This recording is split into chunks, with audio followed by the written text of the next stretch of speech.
একদিকে গ্রেফতার অভিষেক বন্দ্যোপাধ্যায় ঘনিষ্ঠ জাহাঙ্গীর খান, একদা ফলতা শেষ কথা জাহাঙ্গীর পালানোর সময় ধরা পড়লেও পুলিশের হাতে। আর অন্যদিকে সোমবার সই জালিয়াতি কাণ্ডের তৃতীয়বার অভিষেক বন্দ্যোপাধ্যায়কে নোটিশ দিল সিআইডি। এখন অব্দি একবারও অভিষেক বন্দ্যোপাধ্যায় সিআইডির কাছে হাজিরা দেননি, কিন্তু খেল খতম হয়ে গেল তার ঘনিষ্ঠ পুষ্পার। প্রায় আড়াই সপ্তাহের লুকোচুরির পর ভারত নেপাল সীমান্ত থেকে জাহাঙ্গীর খানকে পাকড়াও করল রাজ্য পুলিশের এসটিএফ। ফলতাবাসী খুশি, যেভাবে ভয়ঙ্কর সন্ত্রাস চালিয়েছিল 15 বছর ধরে, আগামী দিনে চাইবো অভিষেক ব্যানার্জিও অ্যারেস্ট হোক। 1 জুন হাজিরা এড়ানোয় অভিষেক বন্দ্যোপাধ্যায়কে তলব করে সিআইডি। ইন্ডি জোটের বৈঠকের জন্য সোমবার দিল্লিতে ছিলেন অভিষেক বন্দ্যোপাধ্যায়। সোমবার হাজিরা না দেওয়ায় তার কালীঘাটের বাড়ি থেকে ফের নোটিশ দেয় সিআইডি। মঙ্গলবার বিকেল 5টার মধ্যে অভিষেক বন্দ্যোপাধ্যায়কে হাজিরা দিতে বলা হয়েছে ভবানী ভবনে।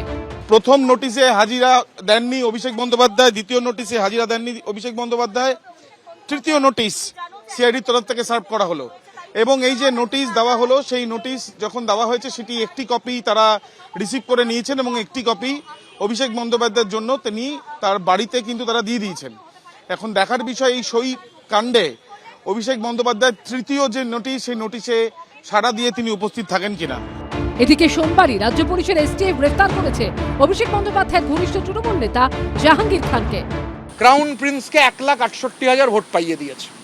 জাহাঙ্গীরের বিরুদ্ধে ব্যবস্থা নিতে গেলে অনেক সমস্যা থাকতে পারে, এরকম অনেকে বলছে যে জাহাঙ্গীর যদি মুখ খোলে তাহলে খুব কেলেঙ্কারি হতে পারে। যেমনটা জানা যাচ্ছে যে নেপাল এবং বাংলাদেশ সীমান্ত, সেই জায়গায় কিন্তু আজকে এসটিএফ এর টিম ডায়মন্ড হারবার জেলা পুলিশকে সঙ্গে করে নিয়ে তারা হানা দেয় এবং সেখানে হানা দিয়ে তারা খবর পায় জাহাঙ্গীর খান নানা সময় নেপালে তার যাতায়াত ছিল এবং সেই মতো নেপালে তার একটা কানেকশন রয়েছে এবং সে একটা ঘর ভাড়া নেয়। সেই ঘর ভাড়া নিয়ে থাকতে শুরু করে, তার পরিবারকে সঙ্গে করে, তার স্ত্রীকে নিয়ে, সন্তানকে নিয়ে, এমনকি সন্তানকে নেপালের স্কুলে ভর্তি করে দিয়ে পাকাপাকিভাবে নেপালেই থেকে যাওয়ার পরিকল্পনা ছিল। জাহাঙ্গীর খানের জালে ধরা পড়ার খবর চাউর হতেই এভাবেই ক্ষোভ বিক্ষোভ রোষ আছড়ে পড়ল তার বাড়ি, পার্টি অফিস এবং গাড়িতে। জাহাঙ্গীর মতো নটোরিয়াস ক্রিমিনাল যে অ্যারেস্ট হয়েছে, আমরা ফলতাবাসী খুব খুশি। হিংস্র জন্তুকে যেভাবে মারা হয় সেইভাবে আমাকে লাঠিপেটা করলো। এই হাতটা 3টে টুকরো হয়েছে, এই হাতটা, এই আঙুলটা এখনো সোজা হয় না, এখন শান্তি ফিরে পেয়েছি। গাড়ি বাড়ির পাশাপাশি জাহাঙ্গীর খানের দলীয় কার্যালয়ে চলে ভাঙচুর।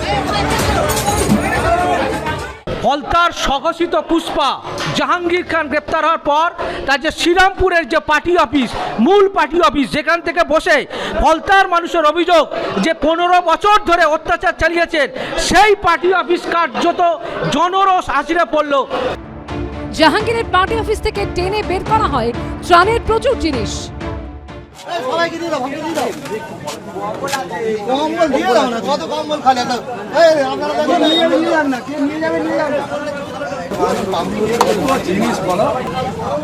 পনেরো বছর ধরে ফলতার মানুষকে কপালে বন্দুক ঠেকিয়ে ভোট দিতে দেয়নি, ভয় দেখিয়েছে, সবার শাস্তি হবে এবং তার বসেরও হবে।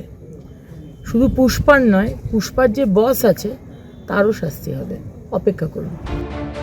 গড়াদের পিছনে জাহাঙ্গীর খান, আর কি চমক অপেক্ষা করছে? পার্থপ্রতিম ঘোষ, গৌতম মণ্ডল ও আবির দত্ত রিপোর্ট, এবিপি আনন্দ। এবিপি আনন্দ, এগিয়ে থাকে, এগিয়ে রাখে।